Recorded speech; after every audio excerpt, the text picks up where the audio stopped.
Bom dia, queridos. Você deu um sorriso para esse irmão que está do seu lado hoje. Mostra a tua dentadura para ele. Mostra o implante novo. Isso. Mostra as lentes. Pastor, os dentes se foram, então mostra a gengiva. Diga, você é uma bênção, meu irmão. Que bom que você veio hoje. É melhor você se entregar logo. Aleluia. Como é bom estar rendido ao Senhor logo pela manhã. A primícia, aleluia. A alegria do Senhor é a nossa força. A Bíblia diz que essa alegria, a alegria verdadeira, a alegria de Cristo em nós. João 15, Jesus disse, a sua alegria só pode ser completa se a minha alegria estiver em vós. Essa alegria, ela formoseia o rosto. Pastor, me explica melhor. A alegria de Cristo faz o feio ficar bonito. Olha para o irmão do seu lado, vê que bonitão, que bonitona. Sabe o que é isso? A alegria do Senhor, ela formoseia o rosto. Aleluia. Glória a Deus. Brincadeira, gente. Não tem gente feia. Existe gente amargo.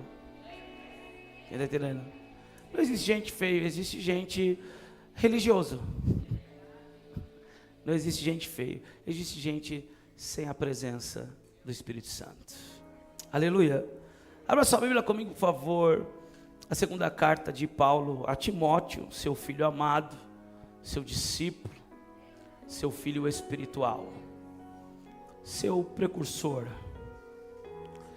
2 Timóteo capítulo 1, versículo 6. Quantos estão conosco aqui pela primeira vez nessa manhã? Primeira vez, levante a mão, primeira vez. Levante a mão, isso, olha que benção, quanta gente.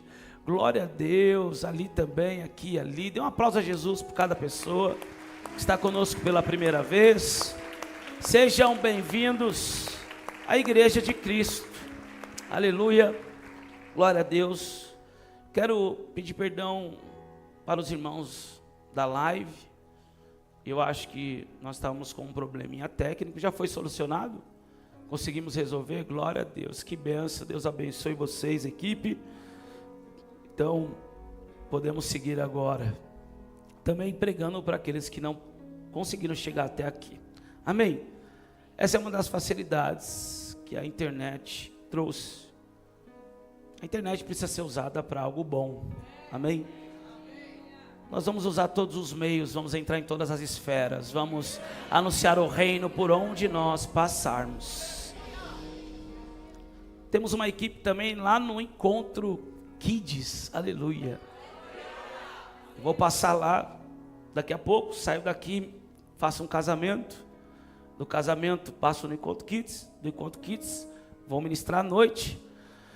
E se der tempo a gente come uma pizza ainda hoje. Aleluia. Por favor, ore por mim, não por pena, mas que Deus me capacite, que eu não preciso da sua pena. Eu sou muito bem resolvido em Deus, aleluia.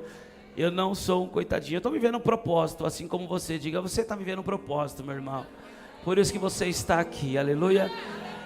Agora, se nós não estivermos gastando a nossa vida para algo útil, infelizmente nos tornaremos pessoas inúteis. Então, nessa manhã Deus vai nos ativar. Vamos gastar a nossa vida para coisas úteis, para um propósito útil. Aleluia, quantos creem nisso? Então tem uma equipe lá no Kids, trabalhando, servindo as crianças. As crianças estão vivendo um mover sobrenatural. Um encontro Kids é mais poderoso do que um encontro de adulto. Porque as crianças não têm pecado. Quer dizer, aleluia, a maioria não tem pecado, aleluia. Então a glória vem, o Espírito Santo vem porque o reino é dos pequeninos. A glória enche o templo, não dá nem para entrar no templo, meu irmão, é muito poderoso. Então se prepare você que teu filho, teu parente foi. Essa criança vai voltar incendiada pelo Espírito Santo. Amém? Temos um outro pessoal num casamento aí, mas um milagre acontece nessa casa, aleluia. E daqui a pouco eu estou indo lá celebrar essa cerimônia dos discípulos dessa casa, Guilherme e Tawane. 2 Timóteo, capítulo 1, versículo 6. Eu quero ser bem objetivo para celebrar esse momento tão importante na história. Diz assim: por esta razão venho lembrar-lhe que reavive, diga comigo, reavive, ou avive, ou aviva o dom de Deus que está em você, pela imposição das minhas mãos. Porque Deus não nos deu um espírito de covardia, mas de poder, de amor e moderação. Feche os teus olhos durante um minuto, fale com o Senhor. Pai, nós te damos graças por essa manhã, nós te louvamos por mais essa oportunidade de estarmos na tua presença. Obrigado, Espírito Santo, porque aprove o Senhor preparar este dia para nós nesse lugar. Por isso nós consagramos essa atmosfera ao Senhor, nós entregamos esse ambiente ao Senhor. Espírito Santo, o Senhor tem total controle da minha vida e das demais vidas que estão aqui. Nós estamos aqui para o louvor da tua glória. Nós estamos aqui porque reconhecemos a nossa dependência do Senhor. Fale conosco, Espírito Santo, nos ministra nessa manhã, revela a vontade do Pai, desconstrói as mentiras do inimigo, desconstrói os fundamentos religiosos, desconstrói o jugo de acusação. Espírito Santo, nós somos dependentes de ti. Vem mais uma vez, Espírito de sabedoria, revelação e entendimento sobre nós. Que toda fortaleza na mente, altivez, argumento, conhecimento e a obediência de Cristo seja destruído nessa hora. Leva a nossa mente, Senhor, cativa ao teu senhorio, Jesus, porque vamos experimentar a boa, agradável e perfeita vontade de Deus dos nossos dias. Declaramos uma vez mais, Jesus, que não há ninguém maior ou melhor do que o Senhor nesse lugar. Tudo aqui é para o louvor da sua glória. Você que entra em concordância e crê, diga amém. Dê um aplauso a Jesus tomando o seu lugar, por favor.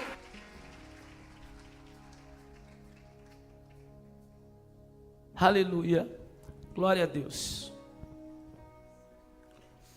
Queridos, durante essa semana nós falamos sobre a simplicidade do reino, e eu quero continuar falando sobre isso em uma outra oportunidade, porque hoje eu quero compartilhar sobre um tempo muito importante que de fato influenciou a igreja a nível nuclear, influenciou a igreja, inspirou a igreja a nível nuclear, a igreja nas nações da terra.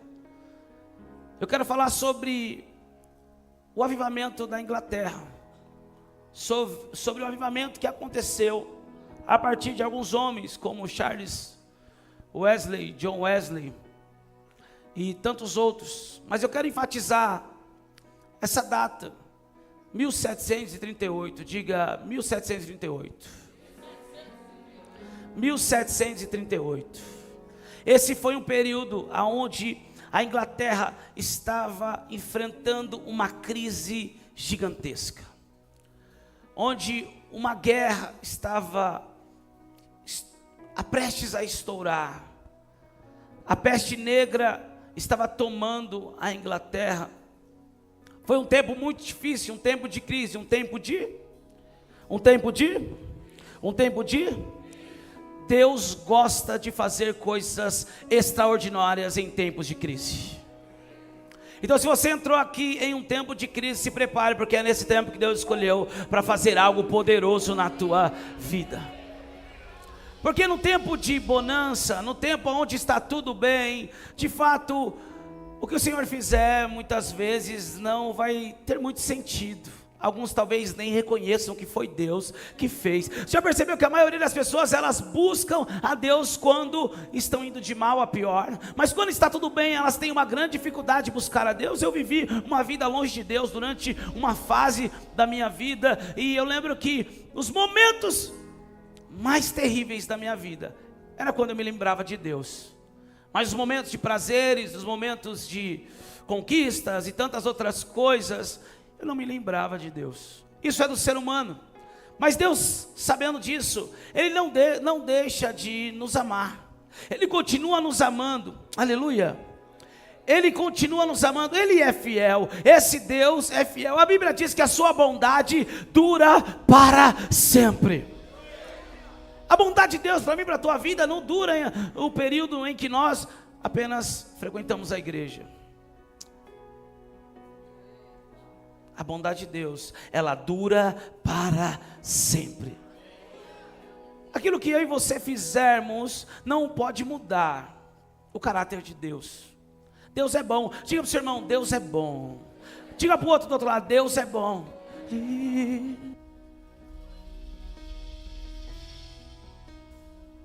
Oh my.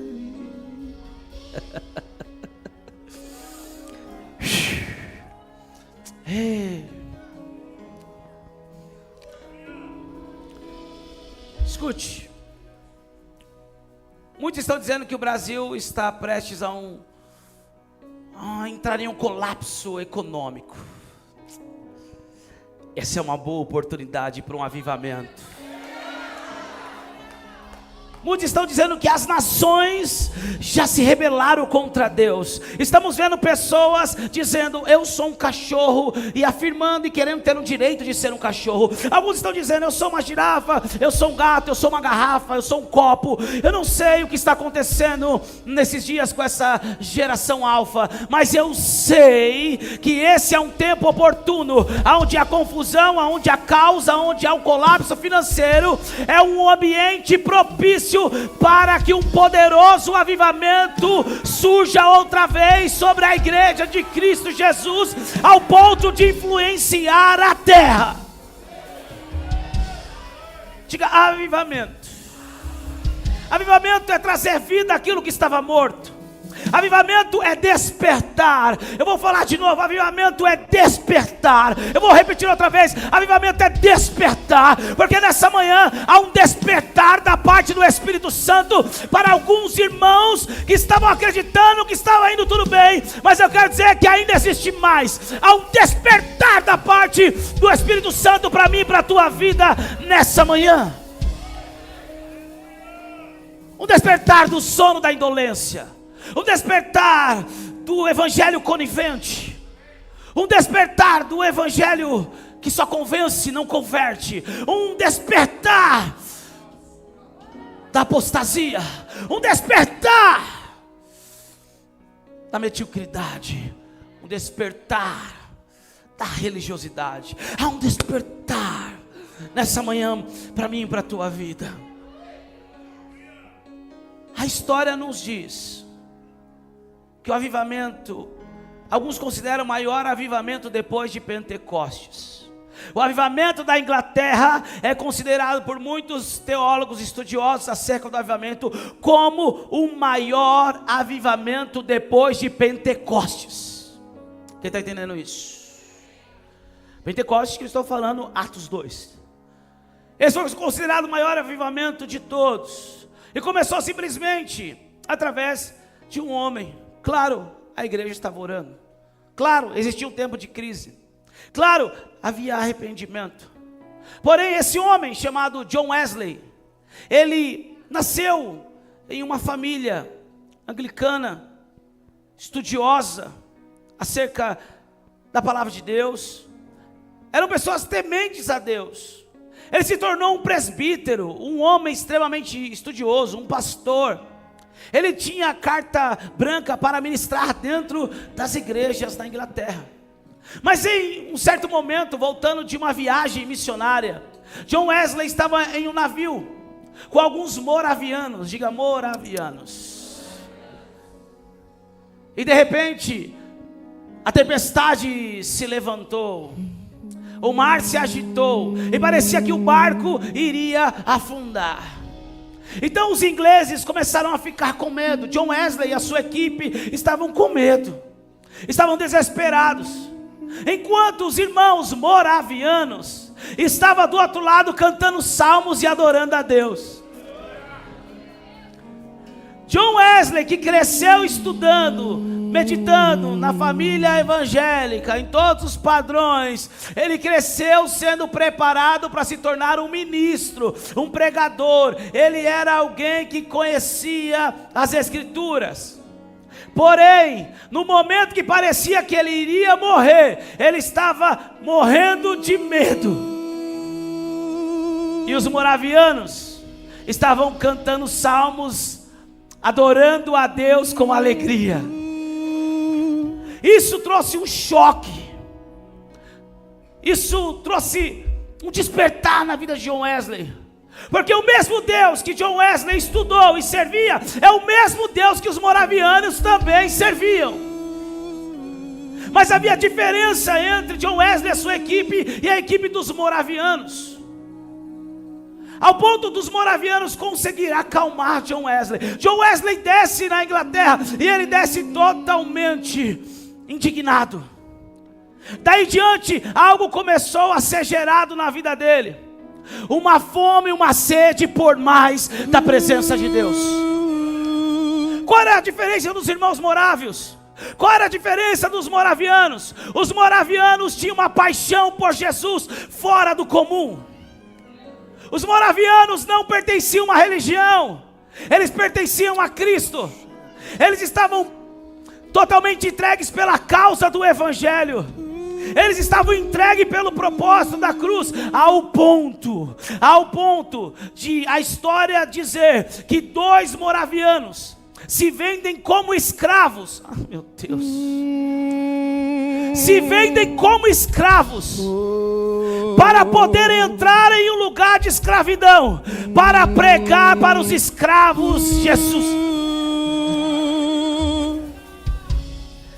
E nós estamos dizendo: eu estou entregando muito porque estou indo no culto domingo de manhã. Eu estou entregando muito porque estou indo em uma célula. Eu estou entregando muito porque estou indo no culto de quarta. Eu estou entregando muito porque estou fazendo algo rotineiro, com horário marcado. Esses 2 homens venderam a sua vida e foram entregues como escravos, para poder converter os escravos. Eu quero dizer que isso não mudou. Deus ainda está despertando os prisioneiros de Cristo. Eu creio que nos nossos dias Deus vai levantar homens e mulheres submetidos totalmente à sua causa, ao seu Evangelho. Evangelho não nos traz benefícios terrenos. Evangelho não nos traz benefícios materiais. Evangelho não nos traz benefícios monetários. Evangelho não é para nos trazer fama, dinheiro, popularidade. Evangelho já nos trouxe o maior benefício. Qual é o benefício maior do Evangelho? Eu estava no reino das trevas, eu estava perdido, mas Ele me transportou do império das trevas para o reino do Filho do seu amor. Ele me tirou da condenação do pecado, da escravidão do pecado, e me fez filho. Ele me fez alguém livre. Se o Filho vos libertar, verdadeiramente sereis livre. Ele te fez livre, Ele te fez filho. Não só filho, você é herdeiro e co-herdeiro com Cristo. Tem alguém aqui apaixonado por Jesus nessa manhã?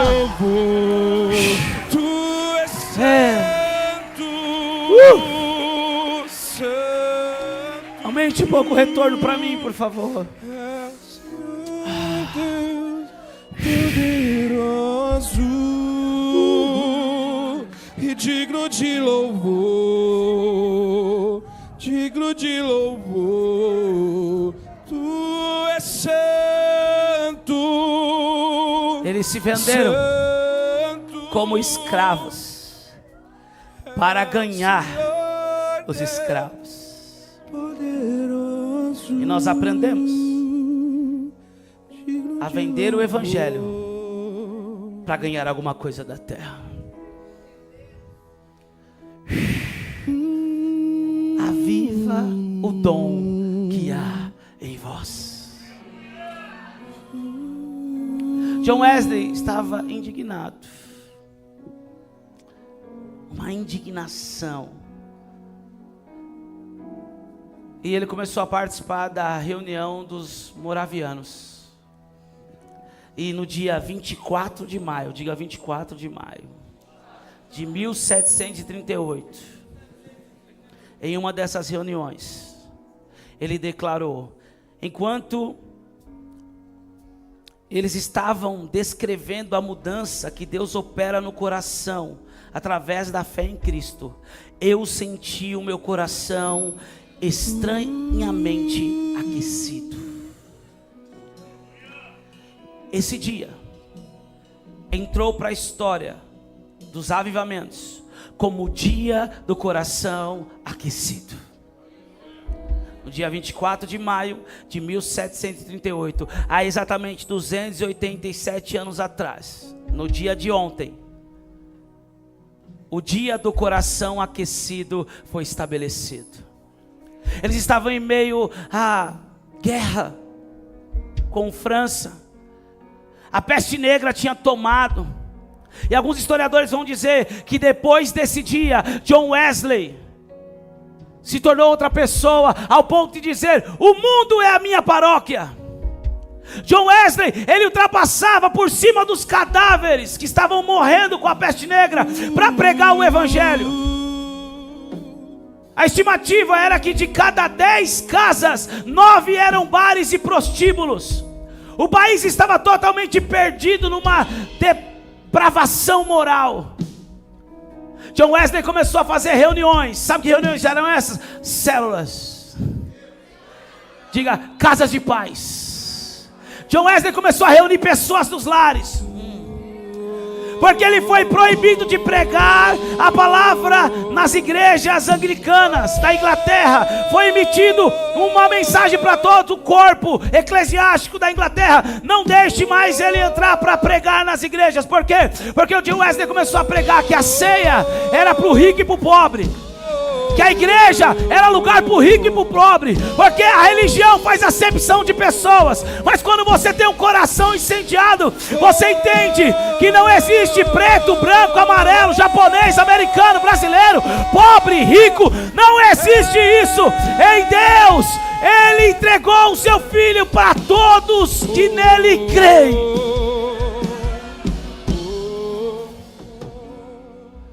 Ele foi banido, sabe? Foi rejeitado. Todo avivalista precisa aprender a lidar com a rejeição. O problema é que nós aprendemos ao contrário, é buscar a aceitação. É fazer algo para que de alguma forma seja validado. E na verdade Deus quer que sejamos rejeitados. Porque quando nós passamos e aprendemos a lidar com a rejeição, a opinião das pessoas não vão mais, as opiniões das pessoas não vão mais nos influenciar. Os elogios delas não vão nos influenciar. Nós somos desprendidos da aceitação dos demais. Uma vez que nós aprendemos a lidar com a rejeição, nós vamos ser habilitados para cumprir o propósito de Deus. Todos que estão dispostos a querer. Se você não quer ser rejeitado, ande como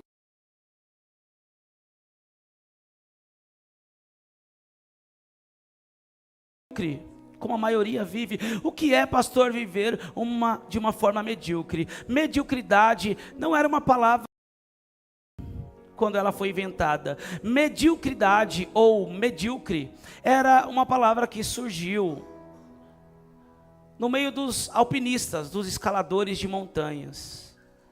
Existiam pessoas que começavam e iam até o topo, mas existiam pessoas que começavam e paravam no meio. Diga, mediocridade.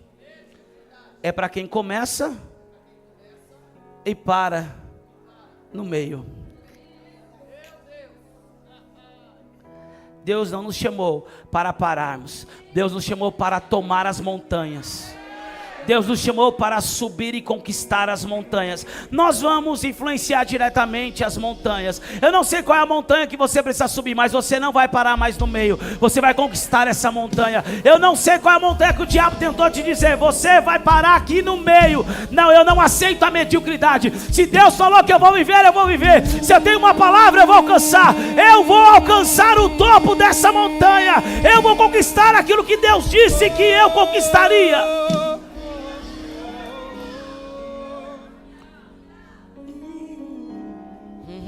Existem pessoas que param no meio. É pessoas que se entregam para Jesus e o coração incendiado no encontro, na vigília de oração, no monte. Mas alguma coisa acontece que fazem elas pararem no meio. A entrega não é total. Não, eu entrego só domingo e quarta e já está ótimo. Não, eu entrego só domingo que está. Eu queria perguntar, uma pergunta para nós nessa manhã. Se a nossa vida com Deus nos alimentasse fisicamente, como nós estaríamos agora?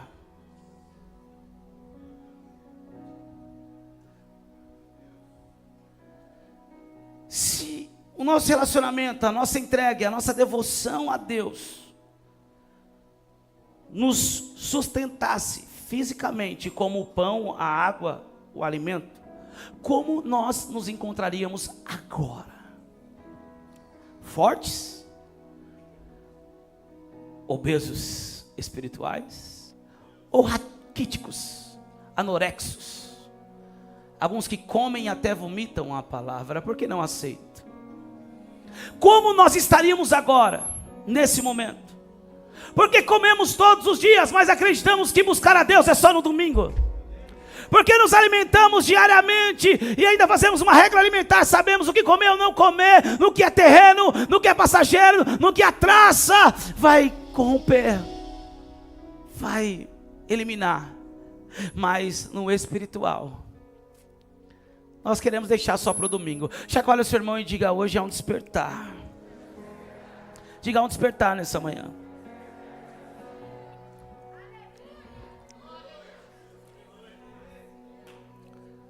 John Wesley começou a fazer células. E as casas que eram bares e prostíbulos começaram a se tornar lugares de adoração. Um poderoso avivamento começou a acontecer na Inglaterra através desses homens. Napoleão manda uma mensagem para a rainha da Inglaterra. E ela responde a mensagem dizendo: eu tenho mais medo das orações de John Wesley do que dos canhões de Napoleão. Alguém que não vivia de forma superficial influenciou diretamente a igreja a nível mundial. Nós precisamos compreender que todo avivamento coletivo só vai acontecer depois de um avivamento pessoal. Na verdade, todo homem que está experimentando um avivamento pessoal sempre vai preferir estar no pessoal do que no coletivo.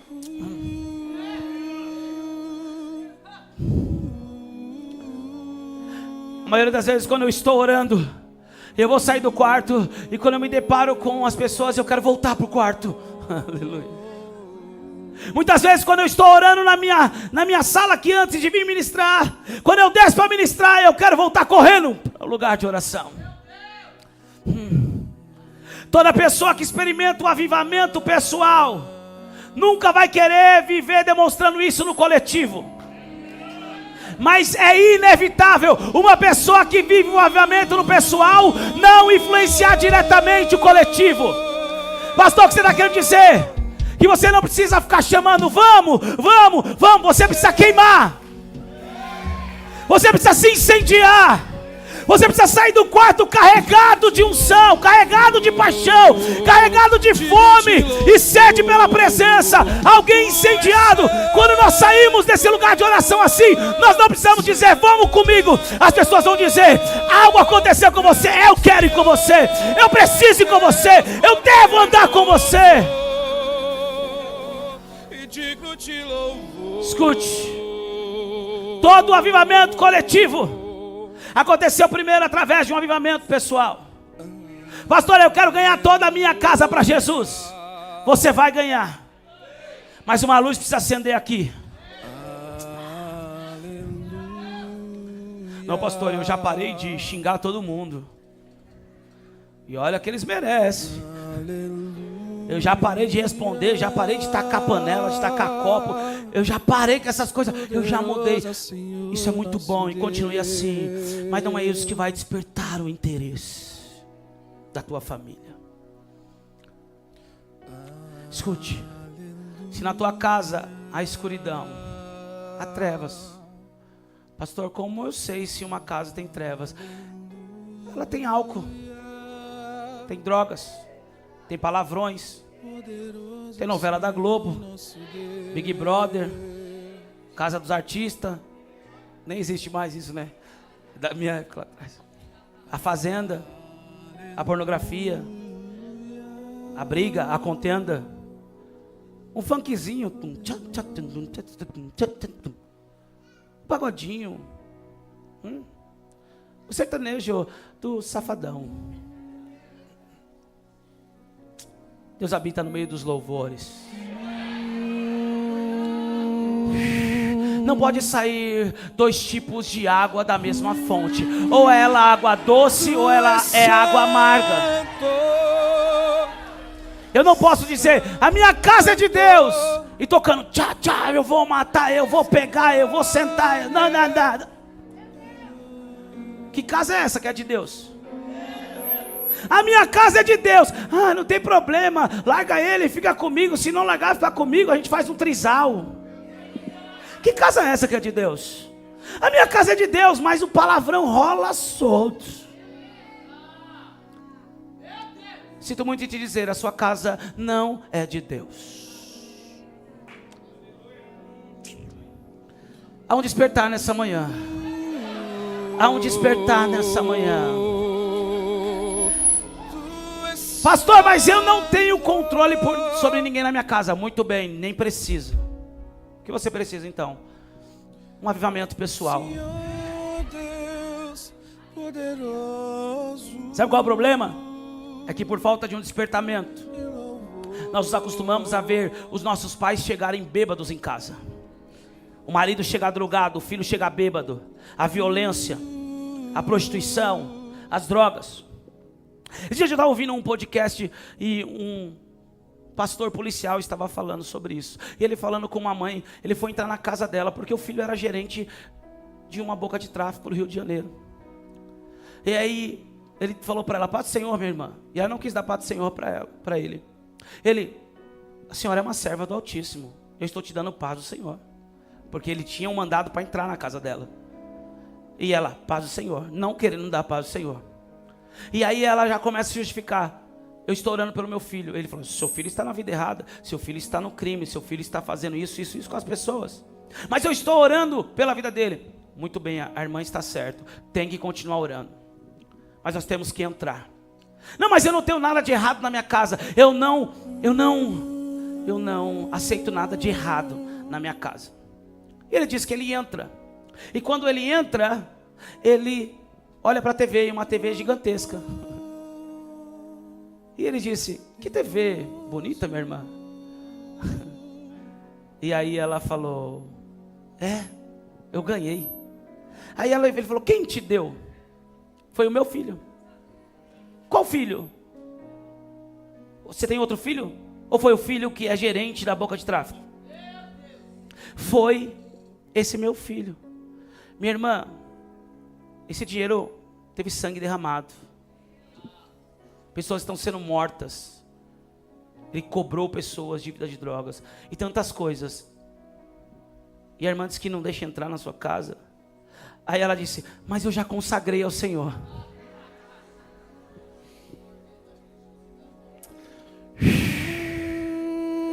Por que eu lembrei disso?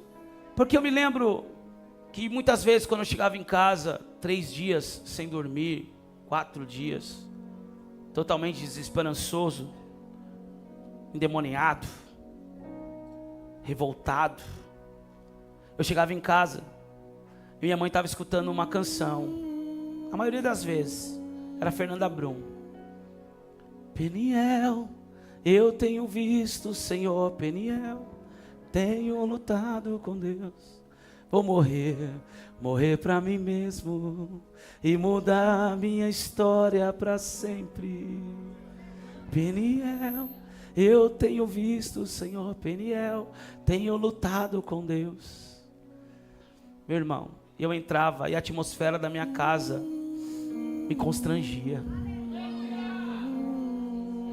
Porque a presença de Deus era... Imagina você sair de um lugar de podridão, lá do baile funk, lá da boca de tráfico, e você entrar na casa que o louvor está rolando, a oração está acontecendo, é um baque. Pá! É como sair do Canadá 14 abaixo de 0 e entrar na Maniçoba 41. Pá! Mas naquele momento eu não conseguia fazer mais nada, a não ser ir para o quarto. Ninguém via, minha mãe não via, meus pais não viam, mas eu ia para o quarto, eu começava a socar o colchão. Eu dizia, Deus da minha mãe, eu não aguento mais essa vida. Eu quero dizer, Peniel, eu tive um encontro com Deus. Eu quero dizer, Peniel, eu não serei mais envergonhado. Eu quero esse encontro com o Senhor, eu quero esse Peniel. Eu quero dizer isso um dia.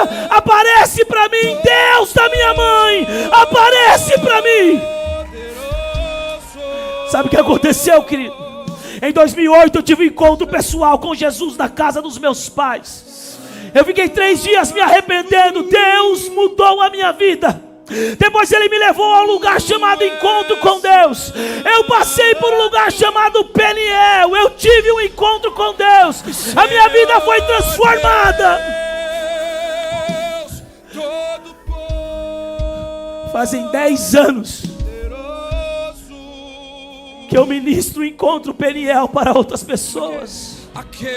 Mas um dia eu entrei na minha casa e existia alguém com filho nas drogas, chegando algemado, padecendo necessidade e com contas atrasadas, muitas vezes aluguel atrasado. Eu chegando em casa, mas tinha alguém com um avivamento pessoal, que não parava de adorar a Deus, que não parava de orar pelos seus filhos, que não parava de orar pela sua casa. Um avivamento pessoal vai influenciar diretamente a tua família. Um avivamento pessoal vai influenciar diretamente a tua casa.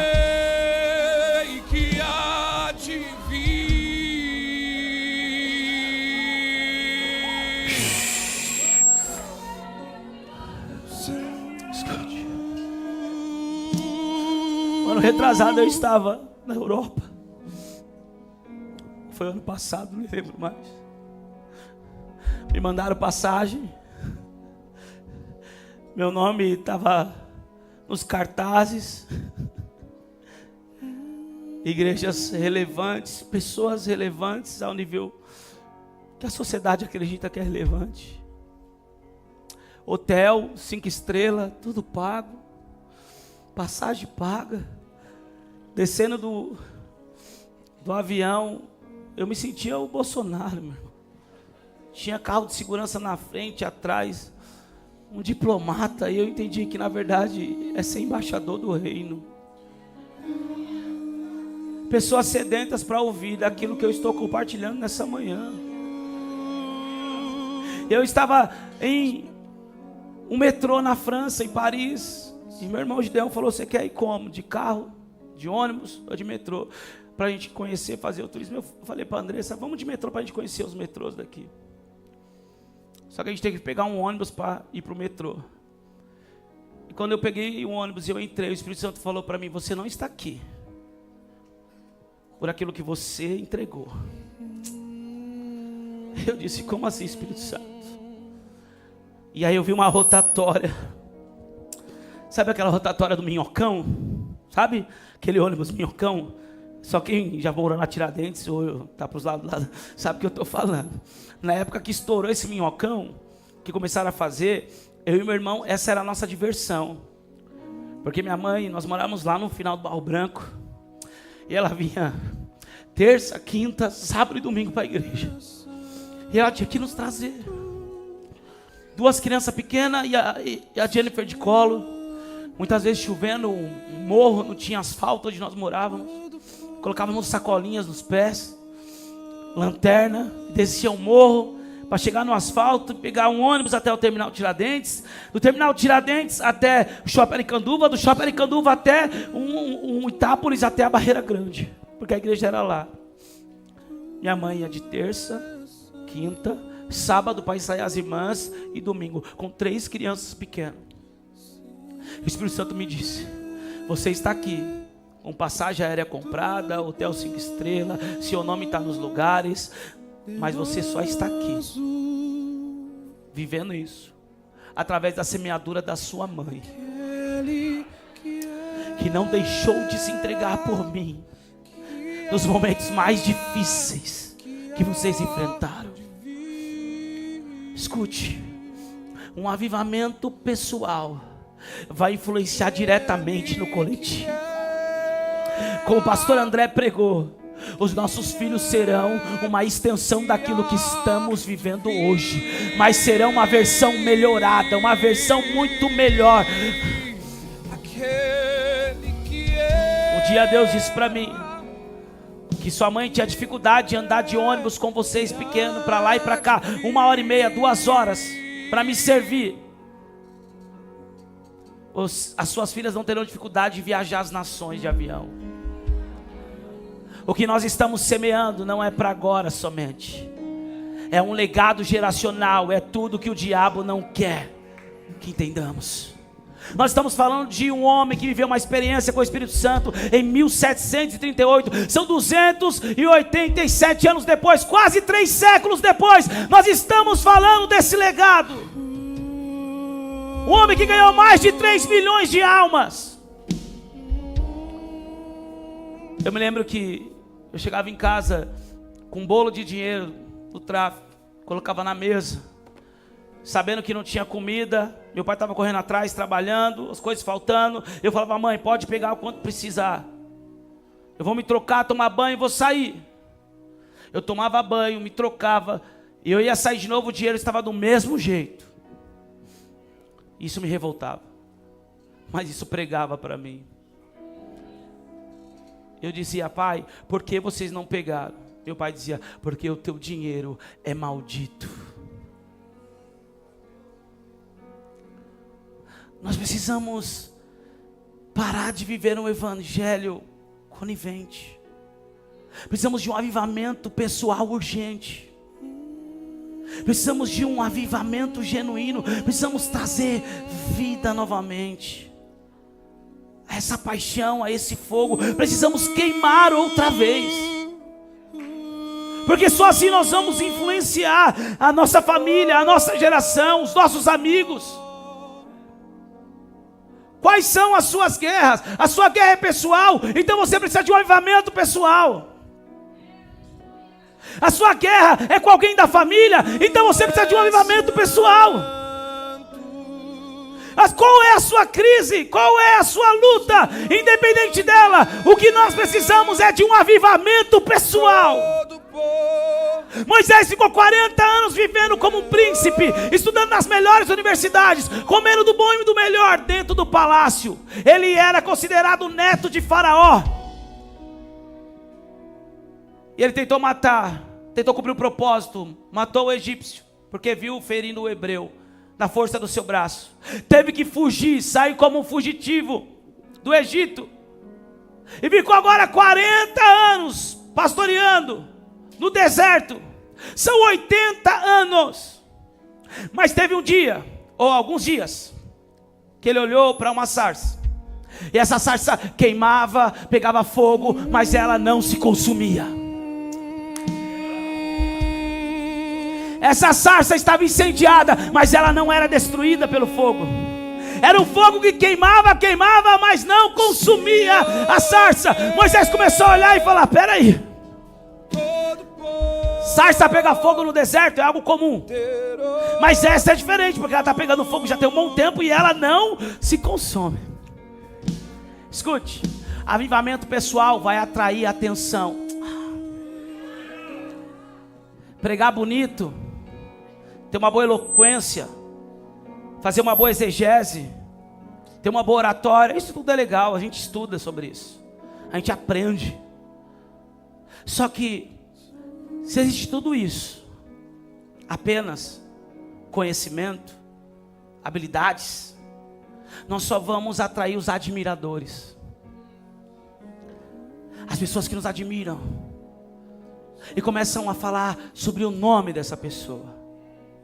Não é mais o nome de Jesus. Os admiradores, eles só querem resultados. Os admiradores só querem aquilo que eles aprenderam a admirar. Mas sabe qual é o problema? Quando surgir outro, eles mudam de lugar e vão admirar outro. Eles estão em busca de pessoas para admirar. Então admiradores querem resultados. E a qualquer momento, quando os resultados não forem mais aquilo que eles esperam ou esperavam, eles vão buscar outro para admirar. Quem está entendendo? Porém, o fogo, alguém que queima, não atrai admiradores. O fogo atraiu Moisés. Sabe quem era Moisés? Um libertador. Uma boa pregação, uma boa eloquência, uma boa exegese, uma boa oratória, isso atrai admiradores. Mas alguém que está queimando não vai atrair admiradores e nem vai aceitar ser bezerro de ouro de ninguém. Alguém que está queimando atrai libertadores. Eu creio que nós vamos viver uma revolução poderosa de avivamento. Deus está levantando libertadores nos nossos dias. Deus está levantando libertadores nos nossos dias. Deus está levantando libertadores nos nossos dias. Alguém que está sendo atraído pelo fogo. Alguém que está sendo atraído pela palavra. Alguém que está sendo atraído pela presença. Não é o entretenimento, não é o número de seguidores, não é o nível de relevância nessa sociedade, mas é a presença, é o fogo que queima e não se consome. Vem, Moisés, mas tira as sandálias dos teus pés, porque o lugar que você pisa é santo, Moisés. Não dá mais para ser com o teu fundamento, não dá mais para ser como você acredita, não dá mais para ser como você aprendeu no Egito ou no deserto. Agora eu vou te discipular, Moisés, eu vou ser o seu fundamento, Moisés. Nós preparamos um lugar para você, só para você, Jesus. Porque Josué foi aquele que se tornou um líder para levar o povo a entrar na terra prometida, porque tinha um povo brigando por maná, tinha um povo brigando por cordonices, tinha um povo brigando por lugar para ser enterrado, tinha povo reclamando que queria comer legumes que no Egito tinha, e Josué estava onde? Josué não queria resultado, Josué queria a presença. A Bíblia diz que Moisés saía da tenda onde a glória se manifestava, e adivinha quem entrava na tenda? Josué entrava na tenda, ele queria a presença. Ele queria um relacionamento com Deus como Moisés tinha. E ele se tornou o homem levantado. Assim como eu fui com meu servo Moisés, eu serei contigo. Todos nós precisamos de um avivamento pessoal. Por quê, pastor? Porque Jesus é o maior interessado nisso. Jesus é maior interessado nisso. Olha para o seu irmão e diga: Jesus é maior interessado em que você pegue fogo. Se apagará, o fogo arderá sobre o altar, continuamente sobre o altar. Jesus é o maior interessado em que o nosso coração seja incendiado. Mateus 3:11, que a palavra diz: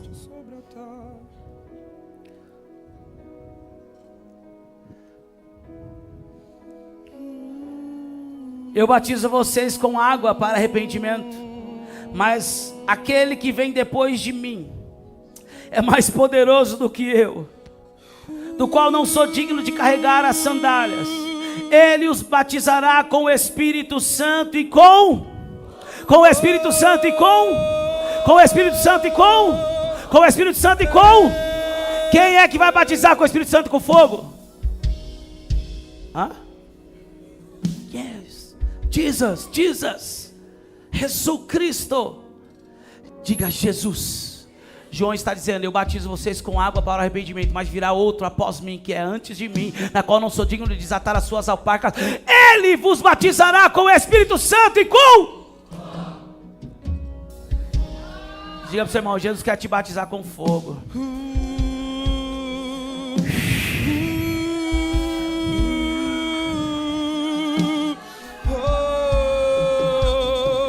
Jesus quer incendiar o meu e o teu coração.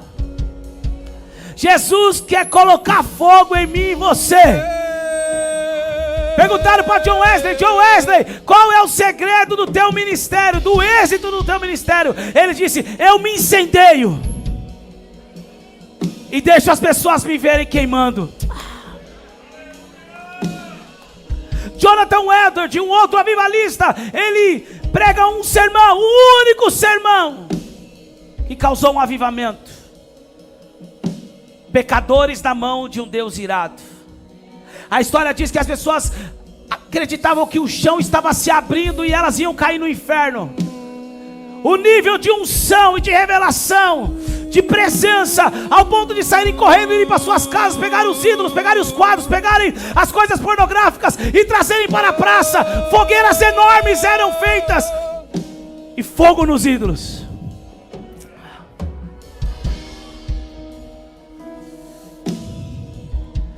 Deus quer que o meu coração e o teu coração pegue fogo.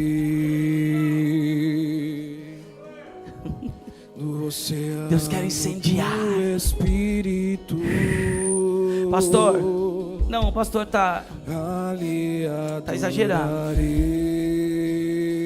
Apocalipse 3:14.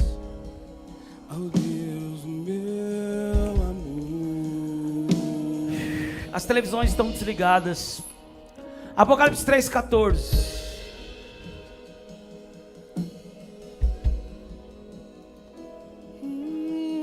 Ao anjo da igreja em Laodiceia, escreva estas coisas, diz o Amém.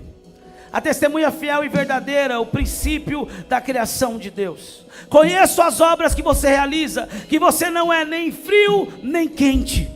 Quem dera fosse frio ou quente. Assim, porque você é morno e não é nem quente nem frio, eu estou a ponto de vomitá-lo da minha boca.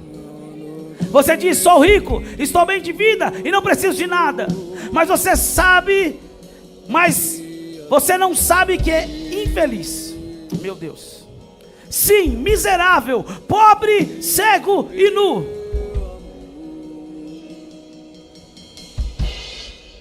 Diga: essa é a palavra de Deus.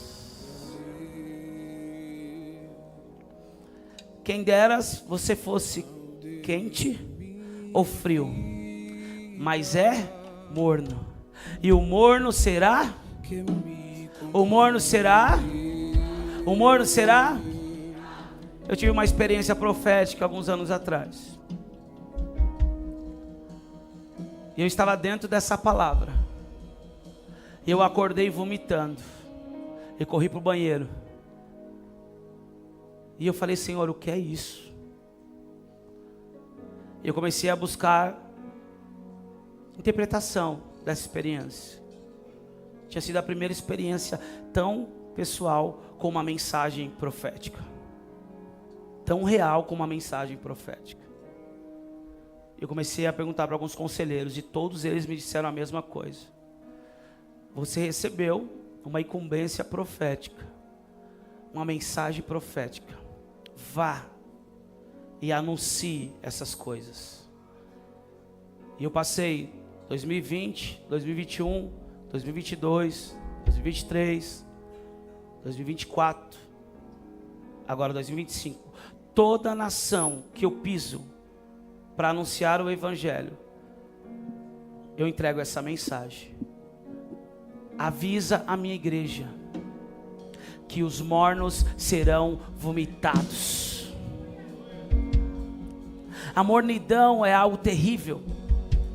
A mornidão, ela entra por causa da autossuficiência. O que a mensagem diz para Laodiceia: pensas tu que é rica, que é bem sucedido, que tem tudo e não precisa de nada? Autossuficiência. Alguém que acredita que consegue viver sem Deus.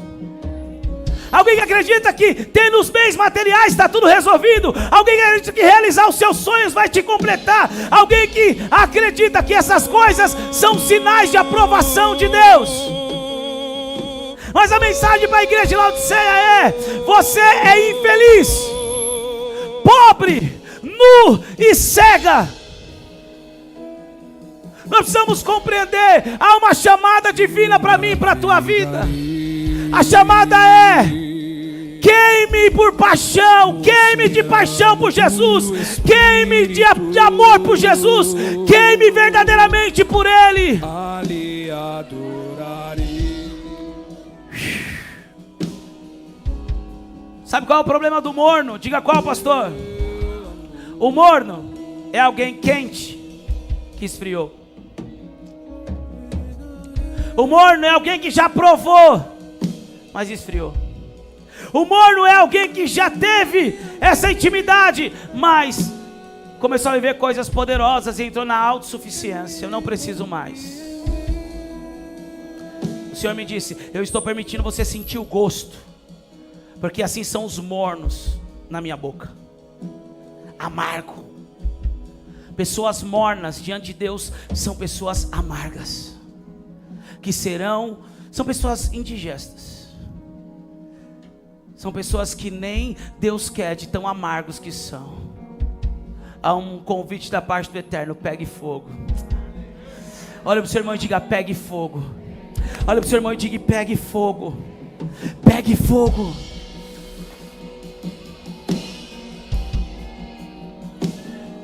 Pastor, como eu posso pegar fogo, pastor? Como eu posso me incendiar, pastor? O que você tem ouvido mais? Como você tem passado a maioria dos seus dias? É rendido à presença, ouvindo a palavra, ouvindo louvores, com pessoas de Deus, ou ao contrário disso? A Bíblia chama Davi de um homem segundo o coração de Deus. E quando fala homem segundo o coração de Deus, não está falando apenas de sentimentos, porque coração aponta para a alma, mas coração aponta para a consciência. Era um homem que tinha consciência. Quando ele errava uma vez só, se arrependia e não errava mais. Um coração incendiado é alguém que tem consciência, que ao levantar, eu dependo dele. Durante o dia, eu preciso estar com ele. À noite, eu tenho um encontro com ele. Ao dormir, eu durmo com ele. Senhor, a tua palavra diz que o Senhor dá os céus enquanto dorme. Eu preciso de ti toda hora, todo dia, sem parar, sem cessar. Como eu posso ter um coração queimando? Consciência de dependência, convicção de dependência do Espírito Santo,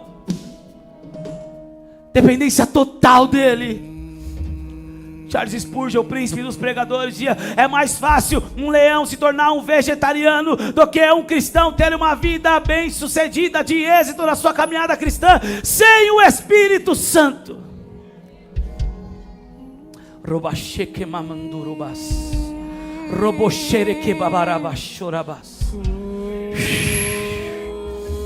robodorococheque beberibas sorocobobosh, roboboborobobocheque bababas, derepropobos. Oceano do Espírito, ali adorarei. Jesus quer incendiar os nossos corações. do meu amor. Pegue fogo. Pegue fogo. Pegue fogo. Pastor, como eu posso ser alguém que vai queimar por Ele? Ouça as palavras dele. Ah, meu Deus. Chacoalha duas pessoas, chacoalha até acordar ela, isso. Eu estou indo bem tranquilo. Aleluia. Chacoalhe até você acordar ela, isso. Diga para assim, pegue fogo. Não é um fogo estranho. Não é um fogo emocional. É um fogo que capacita.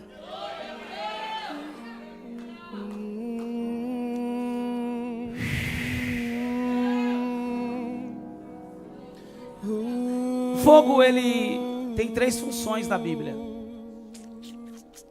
Eu fico meio preocupado quando cantamos coisas perigosas. Existem algumas canções que elas são canções suicidas. Elas são como aqueles sacerdotes que queriam entrar na tenda, no tabernáculo, com pecados. É missão suicida. Uma dessas canções que mais estão cantando agora: eu me lanço no fogo. E na. É mesmo? Mas você está mentindo? Você está enganando? Está na pornografia? Está maltratando a esposa? Está maltratando o esposo? Está maltratando os filhos? Está no meio da fofoca? Então eu te aconselho não dizer me lanço no fogo. Porque a primeira função do fogo é juízo. Eu me lanço no fogo. Eu fico olhando umas pessoas cantarem e falo, não lança nada. Está pedindo morte espiritual. Não sabe o que está cantando. Eu me lanço no fogo. Sai da igreja, fala mal do obreiro, fala mal do pastor, fala mal do culto, reclama de tudo. Então eu me lanço no fogo. Vem juízo. Aí não entende, porque há uma morte espiritual. Eu me lanço no fogo. Para quê? Juízo. Segunda função do fogo: eu me lanço no fogo. Purificação. Deus está dizendo, eu me lanço no fogo. Pecou, se arrependeu, eu me lanço no fogo. Então tá bom, agora vem purificação. Aí o amigo do mundo te trai. Aí você reclama, Deus, ele me traiu. Aí o sócio adúltero rouba e preso e vai embora. Senhor, ele me roubou. Aí a amante, não, deixa pra lá. Não tem ninguém que tem amante aqui, graças a Deus. Aí os problemas começam a acontecer. E aí começa, Deus, tá alguma coisa acontecendo, eu estou perdendo um monte de coisa. Não está perdendo, o fogo está purificando.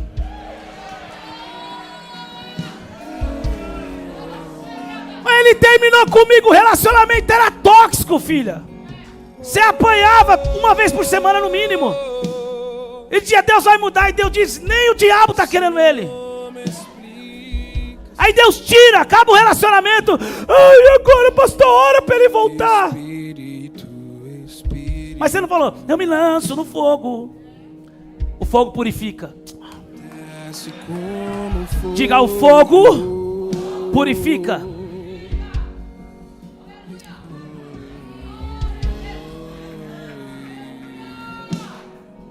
Terceiro propósito do fogo. Diga, capacitação.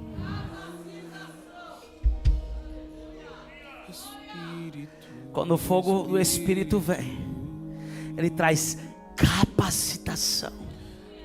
Vos batizarei com o Espírito Santo e com... Sabe o que acontece?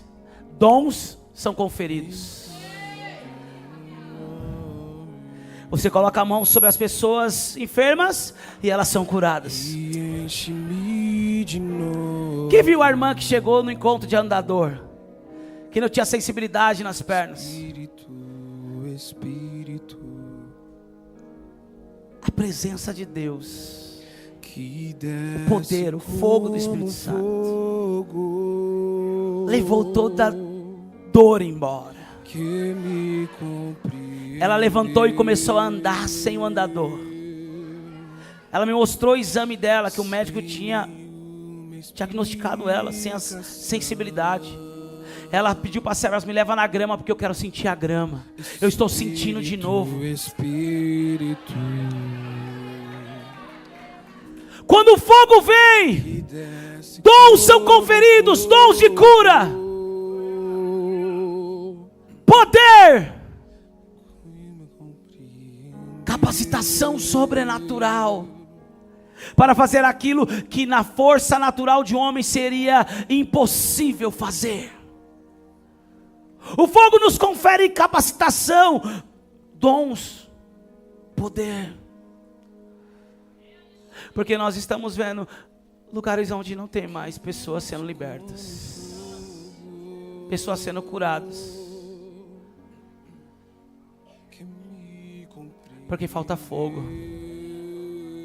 Estão substituindo o fogo pelo entretenimento. Estão substituindo o fogo por acrobacias gospel. Estão substituindo o fogo pela fama. Por que você vai? Porque tal pregador vai estar lá. Não é por causa do fogo. Não é mais por causa da presença. Há uma lei levítica. E a lei é: não deixe que o fogo se apague. Há uma chamada divina para mim e para você. Não deixe que o fogo se apague. Não deixe que o fogo se apague. Que desce como fogo. Palavras de Jesus. As palavras de Jesus incendeiam o nosso coração. As palavras de Jesus aquecem o nosso coração. As palavras de Jesus colocam fogo em nosso coração.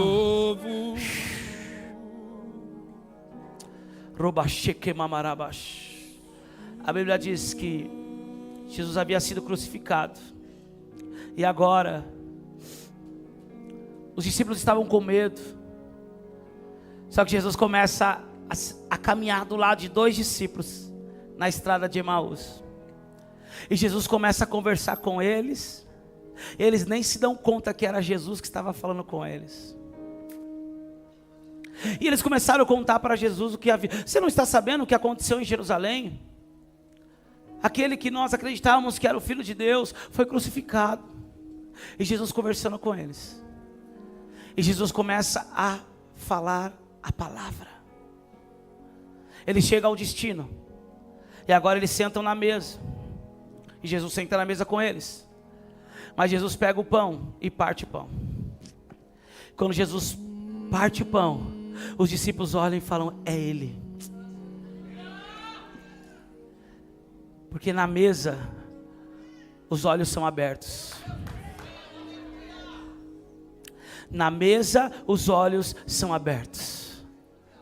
A minha pergunta é: em que mesa nós temos sentado? Porque da mesma forma que os nossos olhos são abertos para o Cristo, que revela a beleza do Pai, os nossos olhos também podem ser abertos para aquilo que é o contrário disso. A mesa que nós sentamos está dizendo muito acerca de quem nós somos. A mesa abre os olhos, porque na hora que Ele parte o pão, todos reconhecem é Ele. E os discípulos de Emaús dizem: agora eu entendo, porque quando Ele falava conosco, o nosso coração queimava. Agora eu estou entendendo, Ele falava e o nosso coração ardia, o nosso coração era aquecido, o nosso coração queimava, porque Ele ressuscitou. Quer ter no coração aquecido? Ouça as palavras de Jesus. Quer ter no coração queimando? Fique com as palavras de Jesus.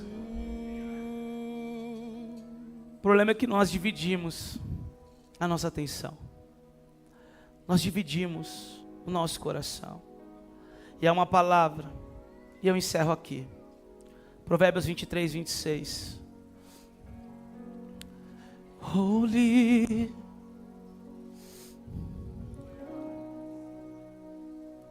Rosheke badara surabas.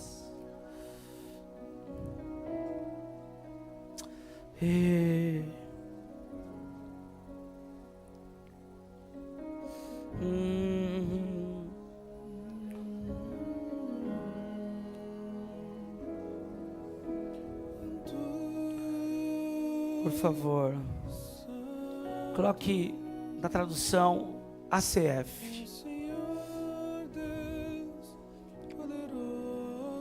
Provérbios 23, 26. Diz assim, ACF, por favor.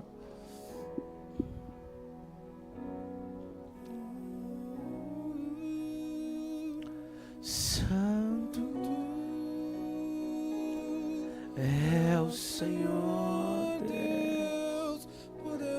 Você que abriu a Bíblia, a palavra diz assim: dai-me, filho meu, o teu coração, e os teus olhos observem os meus caminhos.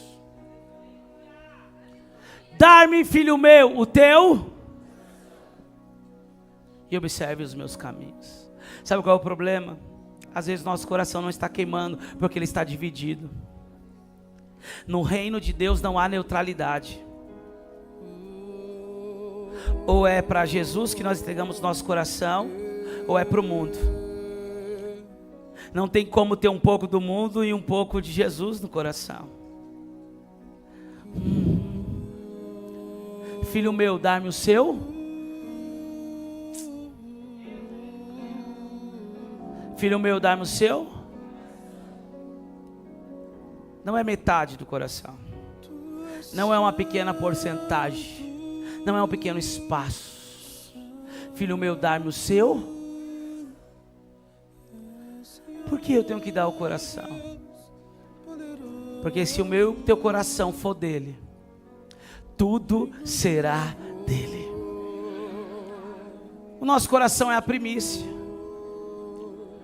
Sem esse coração nós não vivemos. Os órgãos não funcionam.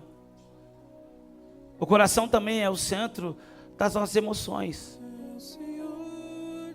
Sem esse coração ativo, vivo, nos tornamos como estátuas, insensíveis, inertes, sem sentimentos, um coração gelado, um coração frio. Existem pessoas tão frias, que se ficarmos perto dela, nós pegamos um resfriado. Existem pessoas tão sem sentimentos, que não tem graça contar nada para ela, porque é uma pessoa sem graça. O Senhor está dizendo: me dá o seu coração. Eu quero o teu coração, filho, porque se o teu coração for meu, se as minhas palavras estiverem no teu coração, se o teu coração for a primícia para mim, se eu governar os seus sentimentos, se eu governar a sua vida, se o meu Espírito reinar sobre a sua vida, sobre as suas emoções, sobre as suas vontades, se o meu Espírito governar sobre você, eu vou colocar fogo nesse coração.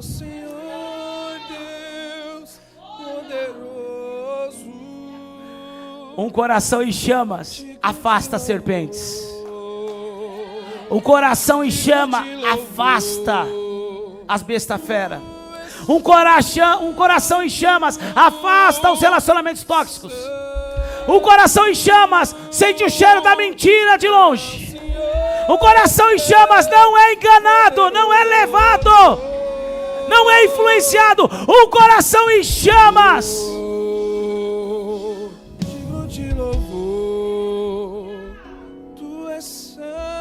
Se você está no meio da selva e vê uma cobra, acende o fogo, vai para cima do fogo, com fogo para cima dela, ela, ó, as serpentes vão embora. Porque tem muita gente que está vivendo com serpentes, ouvindo serpentes, porque o coração está apagado. Tem pessoas que acreditam nas notícias e aceitam as más notícias e aceitam ao ponto de dizer: é isso que eu vou viver. Ó céus, ó dia, ó azar, só para mim que não dá certo. Mas alguém que tem um coração em chamas, Ele sabe que ele vive para um propósito. Ele sabe quem foi que incendiou o seu coração. Tudo muda quando o nosso coração é aquecido pelo fogo do Espírito. Tudo muda. Senhor Deus poderoso, digno de louvor. O Senhor está pedindo o meio do teu coração. Qual é a sua resposta hoje? Hã? O Senhor está pedindo o meio do teu coração. Qual será a nossa resposta nessa manhã?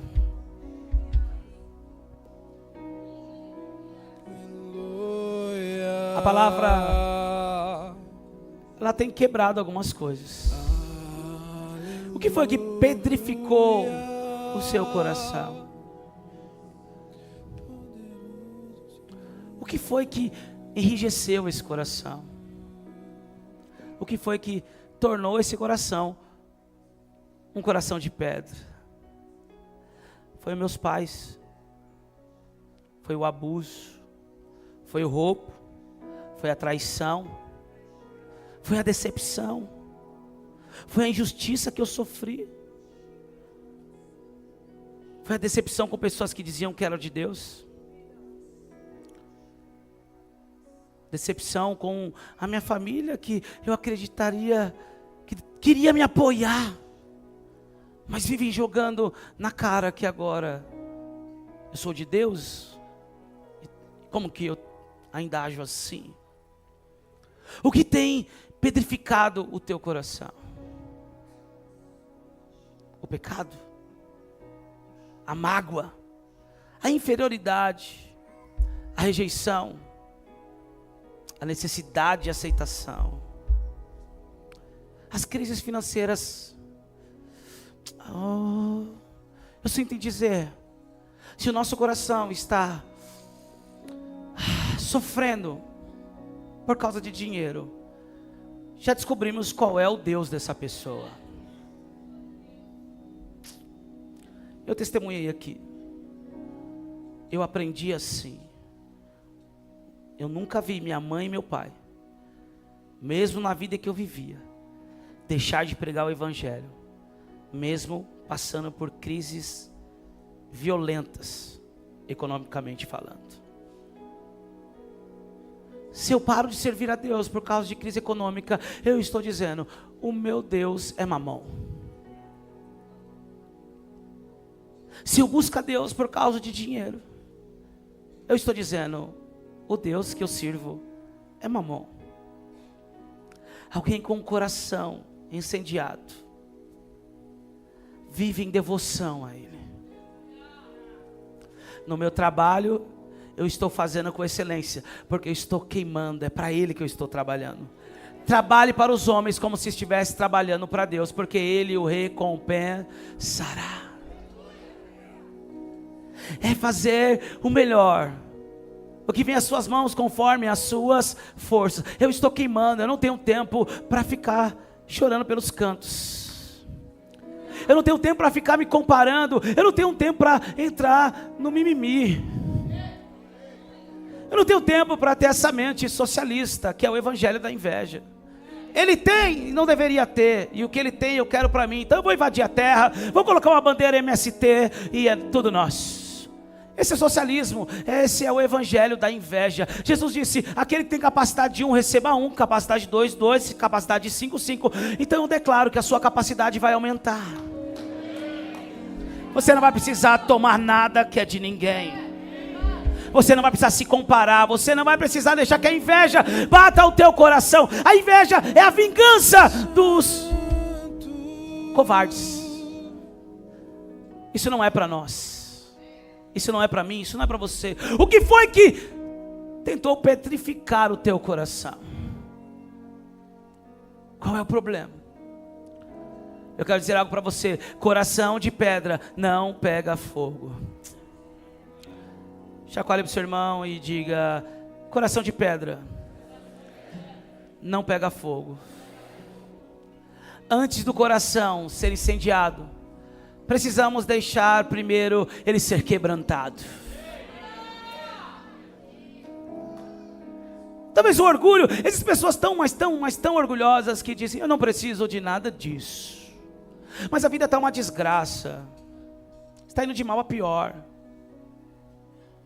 Mas está dizendo, eu não preciso da palavra, não preciso de nada disso. Isso se chama orgulho. O problema é que muitas vezes o orgulho chega ao nível de soberba. E o próprio Deus diz, eu resisto aos soberbos. Pastor, então o que nós temos que fazer? Quebranta o meu coração, Senhor. Que todo coração petrificado seja quebrantado. Eu não aceito esse coração insensível, eu não aceito o meu coração se tornar uma rocha.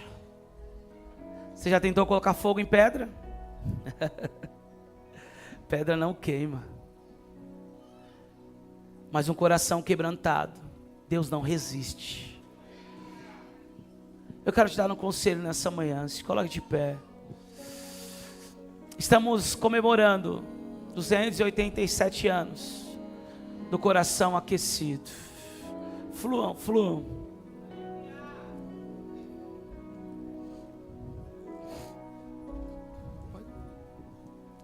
Eu não posso ser autossuficiente.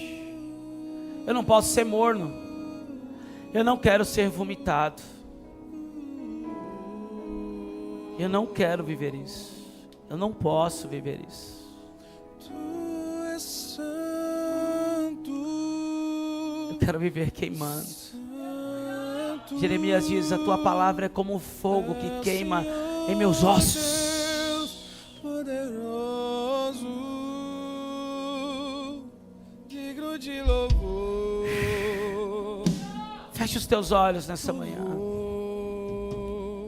Entregue o seu coração para Ele. Robochequebrababás. Fale agora com o Espírito Santo. O que tem tentado petrificar o teu coração? O que tem tentado apagar o fogo? O que tem tentado te tornar insensível à voz do Espírito Santo? O ativismo? Eu já sei como é. Sou eu que faço. Eu já sei fazer. A autossuficiência, a mágoa, a tristeza, a solidão, o abandono, a falta de perdão.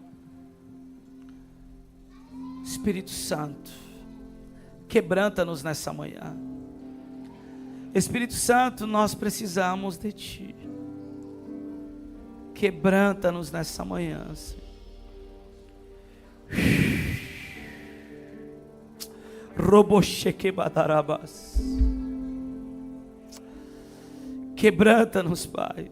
Nos desligamos do automático.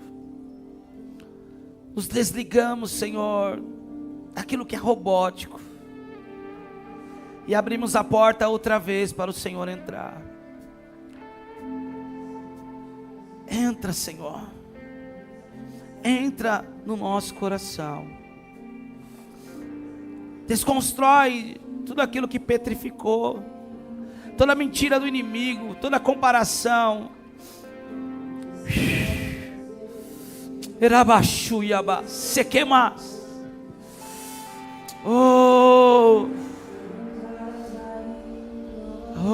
eu creio, Jesus. Eu creio, Senhor. É chegada a nossa hora, Brasil. É chegado o nosso tempo, Igreja de Cristo. Não na autossuficiência, mas na dependência.